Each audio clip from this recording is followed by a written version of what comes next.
మతానికి అడ్డు వస్తుందని చెప్పి కడుపున పుట్టినటువంటి 2 ఏళ్ల చిన్నారిని గొంతు పిసికి చంపేసి పూడ్చిపెట్టింది ఓ దుర్మార్గురాలు. నిజంగా ఇటువంటి వారి కడుపులో పిల్లలు పుట్టనే పుట్టకూడదు. అలాంటప్పుడు మీకు అంత రంకు కావాలి, అంత మాకు బయట బలుపు బాగా ఉందనుకున్నప్పుడు పిల్లల్ని కనకండి. పిల్లల్ని కని ఇంకొకరితో వెళ్ళిపోతూ ఆ పిల్లల్ని చంపి దయచేసి వారిని పొట్టన పెట్టుకోకండి. ఇక్కడ మీరు చూడండి, ఆ రైట్ సైడ్ బాక్స్లో కనబడుతున్న చిన్న పాపని ఎలా చంపాలనిపించింది ఈ దుర్మార్గులకి. కనీసం మాటలు రావు, అప్పుడే మాటలు నేర్చుకుంటోంది, నడక నేర్చుకుంటోంది. ఎంచక్క ఒక మాట వచ్చినా కూడా ముందుగా అనే పదమే అమ్మ కదా. అమ్మ అమ్మ అనాల్సినటువంటి ఆ చిన్నారి ఇంత దుర్మార్గంగా ఎలా చంపాలనిపించింది. ఈ ఘటన ఎక్కడో జరిగిందనుకుంటే పొరపాటే. తెలంగాణ రాష్ట్రంలో మెదక్ జిల్లాలో చోటు చేసుకున్న ఈ అంశం 2 ఏళ్ల చిన్నారిని కన్న తల్లి మమతనే కడతేర్చింది. ప్రియుడితో కలిసి చిన్నారిని పాతి పెట్టింది ఆ తల్లి. మెదక్ జిల్లా శివంపేట మండలం షబాష్పల్లిలో ఈ ఘటన చోటు చేసుకుంది. అయితే 5 ఏళ్ల క్రితం రాయిపోలు మండలం వడ్డెపల్లికి చెందినటువంటి భాస్కర్తో మమతకి పెళ్ళైంది. 8 ఏళ్ల క్రితం పెళ్ళైంది. భాస్కర్ మమతా దంపతులకు చరణ్ తనుశ్రీ అనేటువంటి 2 సంతానం కూడా ఉన్నారు. భాస్కర్కి నత్తి ఉంది, మాట్లాడితే అర్థం కాదట ఎదుటి వాళ్ళకి. నత్తి ఉందనే కారణంతో పెద్దలకి చెప్పి గొడవ చేసి అక్కడి నుంచి పుట్టింటికి వెళ్ళిపోయింది. ఇప్పుడు పుట్టింట్లోనే ఉంటుంది. పుట్టింటి దగ్గర ఉంటూ అటు పిల్లల్నిద్దరిని కూడా అక్కడే ఉండి చూసుకుంటుంది, పుట్టింట్లోనే ఉంటుంది. అటు పుట్టింట్లో ఉన్న సమయంలోనే అక్కడ ఉన్నటువంటి స్థానికుడు ఫయాజ్తో అక్రమ సంబంధం ఏర్పాటు చేసుకుంది. అక్రమ సంబంధం కాస్త గతంలో కూడా ఒకసారి ఇద్దరు కలిసి ఇక్కడికో పరారైపోయారట. బంధువులు వెతికి తీసుకొని వచ్చి మమత ఇలా చేయొద్దమ్మా అని చెప్పి నచ్చజెప్పి పిల్లల దగ్గర ఉంచారట. మొన్న ఈ రకంగానే పారిపోదలుచుకుంది. జూన్ 7న ఆ కొడుకుని చరణ్ని తల్లి దగ్గర అంటే పుట్టింట్లో వదిలేసి ఆ పాప తనుశ్రీని అక్కడి నుంచి తీసుకువెళ్ళింది. అంటే వెళ్తే ఎలా భారంగా మారుతుందో, అక్రమ సంబంధానికి ఎక్కడ అడ్డు వస్తుందో అని చెప్పి వెళ్ళేటువంటి క్రమంలోనే ఊరు శివార్లో, గ్రామ శివార్లో మమతా ఫయాజ్ ఇద్దరు కలిసి ఈ బలుపెక్కినటువంటి నరరూప రాక్షసులు మదపెక్కినటువంటి మదపుట్టు వ్యక్తులు ఆ చిన్నారిని హతమార్చి గొంతు పిసికి చంపేసి గ్రామ శివారులో పూడ్చిపెట్టారట.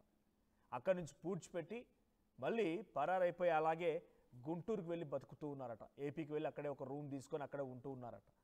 సో 3 నెలలు అవుతున్నారు బహుశా వీళ్ళంతా పరారైపోయి ఇక్కడి నుంచి. జూన్ 7న ఇక్కడి నుంచి వెళ్ళిపోయిందంటే ఇప్పటివరకు ఇంకా అసలు విషయం బయటపడలేదు.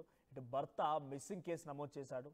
సో పోలీసులు వెతికిన తర్వాత గుంటూరులో ఇద్దరు పట్టుకున్నారు. సో వారిని తిరిగి తీసుకొచ్చిన తర్వాత పాప ఏదని అడిగితే నిజాన్ని ఒప్పుకున్నారట. ఆ తల్లే నా కూతురు నేనే స్వయంగా గొంతు పిసికి చంపేసి పూడ్చిపెట్టానని చెప్పి చెప్పిందట.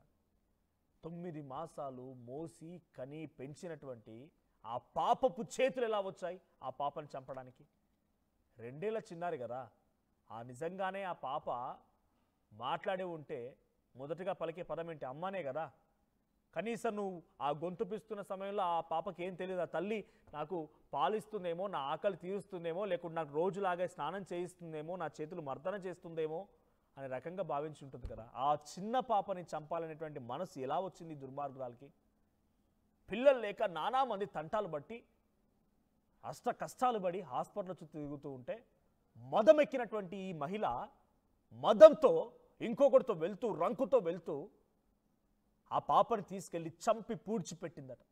నిజంగా నీకు ఈ పిల్లలే ఇష్టం లేకపోతే, నీకు రంకే కావాలనుకుంటే, మదమెక్కి ఆ పిచ్చివాడితో పోతుంటే, ఆ ఫయాజ్ అనేటువంటి వాడితో మదమెక్కి కొట్టుకుంటూ ఉంటే వెళ్ళిపోండి. ఆ కొడుకును వదిలేసినట్టుగానే ఈ పాపను కూడా ఆ తల్లి దగ్గర వదిలేసి వెళ్ళాల్సింది.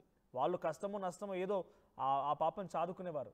ఇప్పుడు ఆ పాపను చంపిని చూసారా ఎంత దుర్మార్గం. ఇంకా 8 ఏళ్ల క్రితం పెళ్ళైతే భర్తకు నత్తి ఉంది, మాట్లాడితే ఎదుటి వాళ్ళకి అర్థం కాదు, నత్తి ఉందనే కారణమట. పెళ్లి చేసుకోగా తెలియదే నత్తి ఇది, పెళ్లి చేసుకోగా అర్థం కాలేదే నత్తి అనేది, మాట్లాడితే అర్థం కాదా? కాయ కష్టం చేసి సాగుతున్నాడు కదా. అప్పుడు గుర్తులేని 8 ఏళ్ల తర్వాత పుట్టింటికి వెళ్ళిన తర్వాత ఇంకో రంకు మొగుడు తయారైన తర్వాత మదమెక్కిన తర్వాత అప్పుడు ఈ భర్తకి నత్తి వచ్చింది తెలిసిందా? పెళ్లి చేసుకోగా బలవంతంగా మెళ్ళో తాళి కట్టించారా? అప్పుడు తెలీదా? సో ఈ రకంగా కారణాలు చెప్పి ఆ ప్రస్తుతం ఆ మహిళ ప్రస్తుతానికి ఈ దుర్మార్గానికి పాల్పడింది 2 ఏళ్ల చిన్నారిని. ఎలా మనసు వచ్చింది చెప్పండి, మీరు కామెంట్ చేయండి.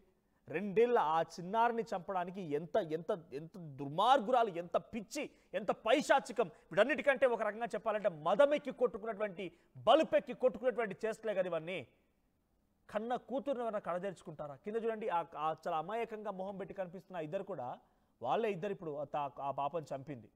ఒకవైపు మమత అండ్ ఇంకోవైపుగా ఉన్నటువంటి ఆ దుర్మార్గుడు, ఆ నీచ్ కమిన్. ఎందుకంటే ఇక్కడ పాపను హతమార్చారన్నట్టు కాబట్టి నాకు ఆవేశం ఆగడం లేదు. సో ఆ దుర్మార్గుడు వాడే. సో ఫయాజ్.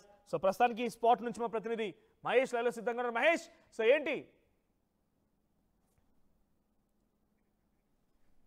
రైట్, ఒక్కసారి ఈ ఘటనకు సంబంధించి మహేష్ దగ్గర మరిన్ని డీటెయిల్స్ తెలుసుకునే ఒకసారి పోలీసులు ఈ ఘటనకు సంబంధించి చెప్పుకొచ్చారు, పోలీసులు ఏం మాట్లాడారో చూద్దాం. పేట మండలము శభాష్పల్లి గ్రామానికి చెందిన బంటు రాజు అని చెప్పేసి గత మే నెలలో కూతురు మమత, ఆమె కూతురు అంటే మనవరాలు ఇద్దరు కూడా తనుశ్రీ అని చెప్పేసి ఇద్దరు కూడా మిస్సింగ్ అయినరు అని చెప్పేసి ఒక కంప్లైంట్ ఏంటంటే మాకు మిస్సింగ్ కంప్లైంట్ ఇవ్వడం జరిగింది. దాని మీద మేము లోతుగా విచారణ చేసినాం. అప్పటి నుంచి విచారణ చేస్తుంటే ఇదే గ్రామానికి, శభాష్పల్లి గ్రామానికి చెందిన ఫయాజ్ అనే వ్యక్తితోటి ఈ అమ్మాయికి పెళ్ళయింది. పెళ్ళయి రాయపూలు గ్రామము, సిద్దిపేట కమిషనరేట్ పరిధిలోని రాయపూలు గ్రామానికి చెందిన వ్యక్తితో పెళ్ళి కావడం వల్ల అక్కడ నుంచి కూడా గత మార్చ్ నెలలో అక్కడ నుంచి కూడా ఈ ఫయాజ్ అని శభాష్పల్లి గ్రామానికి చెందిన ఈ వ్యక్తితోటి ఆమె ఎలోప్ అయింది. తర్వాత మళ్ళీ ట్రేస్ చేసిన తర్వాత ఉన్నారు. తర్వాత మళ్ళీ ఇక్కడ నుంచి మేలో ఎలోప్ అయినట్లు మాకు సమాచారం అందింది. వాళ్ళ కోసం మేము అంటే తీవ్రంగా ప్రయత్నాలు చేస్తున్నాము. గత 3 నెలల నుంచి SI Shivampet and CI Toopran ఆధ్వర్యంలో టీమ్స్ కూడా తిరుగుతున్నాయి. సో ఇందులో భాగంగా మాకు ఏంటంటే గుంటూరు నర్సరావుపేట ఆ ఏరియాలో ఉన్నారని చెప్పేసి మాకు సాంకేతిక ఆధారాలతోటి మాకు తెలవడంతో మేము వాళ్ళను ట్రేస్ చేసి తీసుకొని వచ్చినాము. కానీ వాళ్ళు ఇద్దరు ఫయాజ్ తర్వాత ఎవరైతే మమత ఇద్దరు ఉన్నారో పాప లేదు. పాప ఎక్కడ పోయింది, తర్వాత తనుశ్రీ అమ్మాయి 2 సంవత్సరాల పాప ఎటు పోయిందంటే వాళ్ళు పొందలేని సమాధానం చెప్పడం జరిగింది. అనుమానంతో వాళ్ళ మేము చాలా సుదీర్ఘంగా వాళ్ళను ఇంటరాగేట్ చేయడం జరిగింది, విచారించడం జరిగింది. ఆ విచారణలో భాగంగా ఇద్దరు కూడా ఏంటంటే అమ్మాయిని తమకు అడ్డు ఉందని చెప్పేసి, అమ్మాయి జ్వరంతో ఉండడంతో అడ్డు ఉందని చెప్పేసి గత జూన్ 7th నాడు 7వ తారీఖు నాడు ఇక్కడికి పాపతో పాటు వస్తూ ఆమెను హత్య చేసినారు.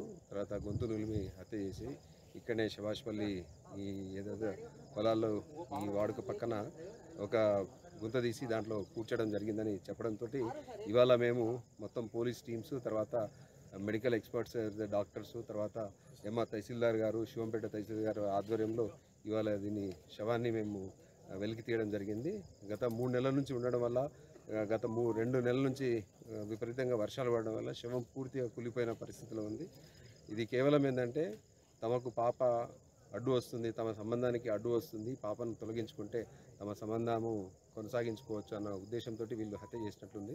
ఇంకా కూడా మేము దీంట్లో ఇంకా వీరికి ఇంకెవరైనా సహకారం చేసినారా, ఎటు పోయినారు, ఎక్కడ పోయినారు అని చెప్పి పూర్తి అంటే మేము దీంట్లో లోతైన విచారణ జరపడం జరుగుతుంది. సో ఈ కేసుని వెలికి తీయడంలో అంటే బాగా కృషి చేసిన శివంపేట ఎస్ఐ, తర్వాత తూప్రాన్ సిఐ గారు, వాళ్ళ టీంని కూడా మేము అభినందిస్తున్నాము. వీళ్ళను అంటే చట్టపరమైన చర్యలు తీసుకుంటాము అని మీ అందరి ముఖంగా చెప్తున్నాను. రైట్, చూసారు కదా పోలీసులు చెప్తున్న వివరాల ప్రకారంగా ఆ చిన్నారి మృతదేహం కుళ్ళిపోయిన పరిస్థితిలో ఉందట. జేసీబీ సహాయంతో ఆ మృతదేహం వెలికి తీసే ప్రయత్నం చేశారు. సో ప్రస్తుతానికి మా మహేష్ కూడా అందుబాటులో ఉన్నారు. మహేష్, సో ఏంటి ఆ బంధువులు ఏం చెప్తూ ఉన్నారు? అసలు ఇంత దుర్మార్గంగా కడుపున పుట్టినటువంటి ఆ చిన్నారిని చంపడానికి ఆ మహిళకు మనసు ఎలా వచ్చింది? అంత మదమెక్కుందా? ఆ రంకుమోగుడుతో కలిసి చిన్నారిని హతమార్చే ప్రయత్నమా? ఇంత దుర్మార్గంగా ప్రవర్తించిందా?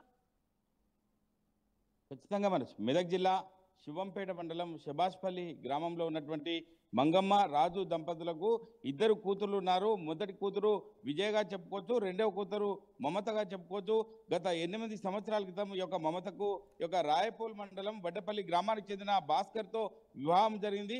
అప్పటి నుంచి కూడా వాళ్ళిద్దరికి ఒక కొడుకు ఉన్నాడు 5 సంవత్సరాల, అదేవిధంగా తనుశ్రీ కూడా 3 సంవత్సరాలు ఉంటుంది. వీరికి సంబంధించి చాలా రోజుల నుంచి కూడా ఇక్కడికి తల్లిదండ్రుల దగ్గరికి వచ్చే ఉంటుండేది. అక్కడ ఈ యొక్క ఫయాజ్ అనే యొక్క మూర్ఖంతో పరిచయం అయిన తర్వాత ఈ యొక్క తనుశ్రీ అడ్డు వస్తుంది అనే ఉద్దేశం కొద్దీ ఖచ్చితంగా చిన్న అమ్మాయే కాబట్టి ఈమెను దూరం చేసుకుంటే నాకు ఎటువంటి ఇబ్బందులు రావని చెప్పి ప్రధానంగా ఇద్దరు కూడా మమత కావచ్చు ఫయాజ్ కావచ్చు ఒక పన్నాగంతో తనుశ్రీని చంపేసిన పరిస్థితి. గతంలో రాయపూర్లు మండల పోలీస్ స్టేషన్లో పరిలో చూస్తుంటే మార్చిలో మిస్సింగ్ కేసుగా నమోదైంది. అక్కడి నుంచి పెద్దల సమక్షంలో తీసుకొచ్చి ఇద్దరికి నచ్చజెప్పి కలిసిమెలిసి ఉండాలి, ఎందుకంటే ఇద్దరు పిల్లలు ఉన్నారు, చరణ్ కావచ్చు తనుశ్రీ కావచ్చు చిన్న పిల్లలు ఉన్నారు కాబట్టి ఖచ్చితంగా కలిసిమెలిసి ఉండాలని చెప్పి పెద్దల సమక్షంలో కూడా చెప్పిన పరిస్థితి. అదేవిధంగా తదనంతరం మే 21న శివంపేటలో కూడా మళ్ళీ కూడా తనుశ్రీ సంబంధించిన తల్లి ఎవరైతే ఉన్నారో మమత ఫయాజ్ ఇద్దరు కూడా సంబంధించిన ఆంధ్రప్రదేశ్లోని గుంటూరు జిల్లా నరసరావుపేట కూడా అక్కడికి పోయి ఉండి జీవనం కొనసాగిస్తున్నారు, అక్కడనే ఉన్నారు. 3 నెలల కింద తనుశ్రీని చంపేసి బైక్ పై వచ్చి మనం ప్రస్తుతం అదే ప్రాంతంలో ఉన్నాం. శబాష్పల్లి ప్రాంత శివార్లో ఉన్నటువంటి గుట్టల మధ్యలో ప్రస్తుతం ఉన్నాము. ఇక్కడే ఈ బండరాయి వద్ద సంబంధించిన తనుశ్రీని కూడా పూడ్చిపెట్టారు. ఈ పూడ్చిపెట్టిన తర్వాత పోలీసులు ఎప్పుడైతే ఎంక్వైరీ చేస్తున్నారో వీళ్ళ ఎక్కడెక్కడ ఉన్నారు ఏంటి అని చెప్పి వీళ్ళను వివరాలు ఆరా తీసిన తర్వాత వారు నరసరావుపేటలో ఉన్నటువంటి గుంటూరు జిల్లాలో ఉన్నట్టు తెలిసింది. వాళ్ళని అక్కడి నుంచి తీసుకొచ్చి నేరుగా ఇక్కడికి బైక్ పై తీసుకొచ్చి కూడా ఇక్కడనే పూడ్చి వేసినట్టు చేస్తుంది. అంటే దీనికి సంబంధించి చూసుకున్నట్టయితే మెదక్ జిల్లాలో నివ్వరపోయే విధంగా తల్లి కూతుర్ని చంపిందా అన్న ఆలోచనలో ప్రతి ఒక్కరు పడ్డ పరిస్థితి ఉంది. ఎందుకంటే తల్లి కూతురు చాలా మంచిగా చూసుకోవాల్సి ఉంటుంది. ఎందుకంటే గతంలో కూడా ఆమె కూడా కూతురే కాబట్టి తన తల్లికి పుట్టిన కూతురే కాబట్టి మరి కూతురు అడ్డొస్తుందని చెప్పి ఫయాజ్ మోజులో పడి తన ఇష్టారీతిగా వివరిస్తూ అందరూ నివ్వరపోయే విధంగా వ్యవహరించిన తీరును మనం చూసుకోవచ్చు. ఇదే పరిస్థితిలో చూడొచ్చు. ఇదే బండ దగ్గర పాతి పెట్టి ఎవరికి తెలియకుండా ఉన్న పరిస్థితి ఉంది. వారి ఇద్దరిని కూడా ఇంటరాగేషన్ చేసిన తర్వాత కూడా ఇటు ఏసీపీ